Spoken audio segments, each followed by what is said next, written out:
vart i världen man råkas för, länge man bor, så länge man bor i landet. För mig är detta vad Socialdemokraterna handlar om.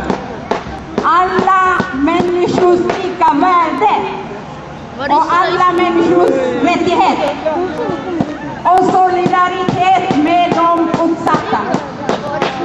Jag kom till Sverige 1980. 85 fick jag för första gången och föra diplomati med diktaturen.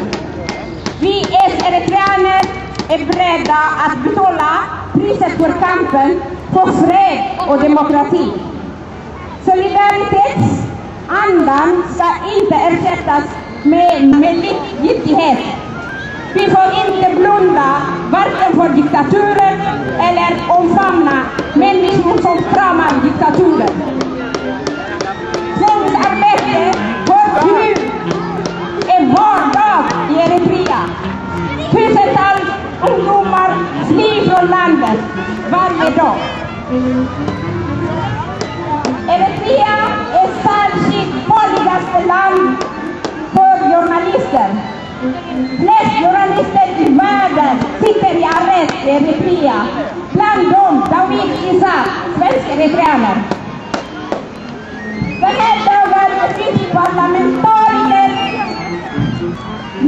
människor lever tortyr och inhuman metod av rejäla lider tyranner.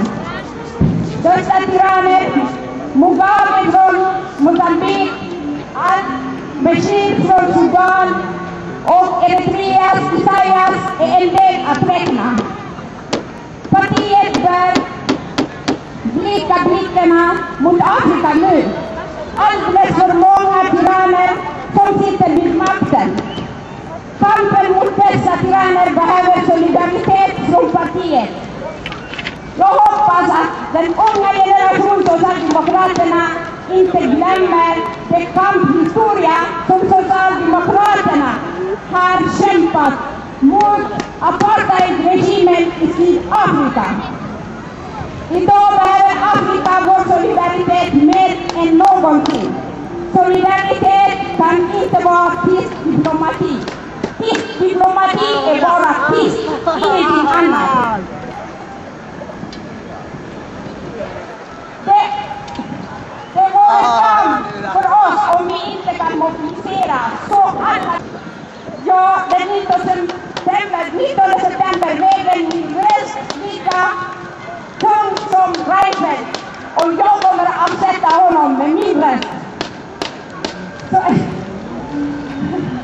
massa varor och tjänster får fungera bra.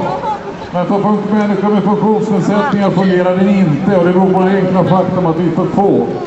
Och därför så krävs det politiskt handlande, politiska regler. Det krävs politiska beslut av Sveriges riksdag, politiska beslut av Stockholms läns landsting och politiska beslut av Stockholms kommun för att skapa en anständig situation för oss funktionsnedsatta. Och det betyder att när vi nu går mot val i höst så får vi välja. Ska vi ha ett solidariskt system? Ska vi ha ett system som är byggt för att alla ska ha en reell chans? Eller ska vi gå på den egoistiska linjen? Ska vi gå på den linjen där man får lära sig att först till kvarn får mala, sköt dig själv och skit i alla andra, se till dig själv bara och bry inte om någonting. Är det bra med klyftor i samhället? För mig är valet väldigt klart och tydligt. Jag demonstrerar 1 maj, jag tänker rösta på Socialdemokraterna 19 september. Tack! Tack så jättemycket, Kaj.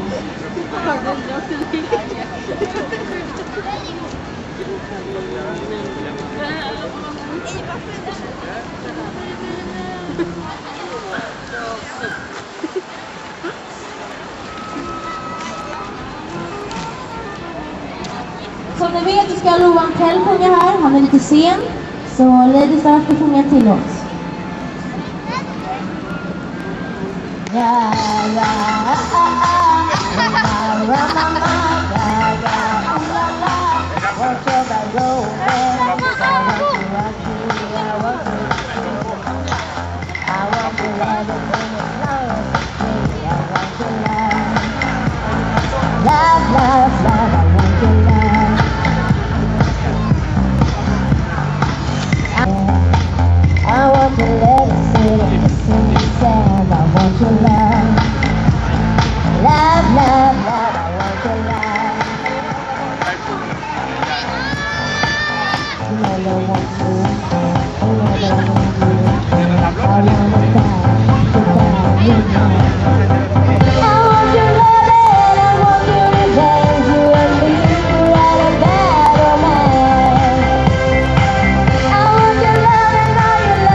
I want to cycle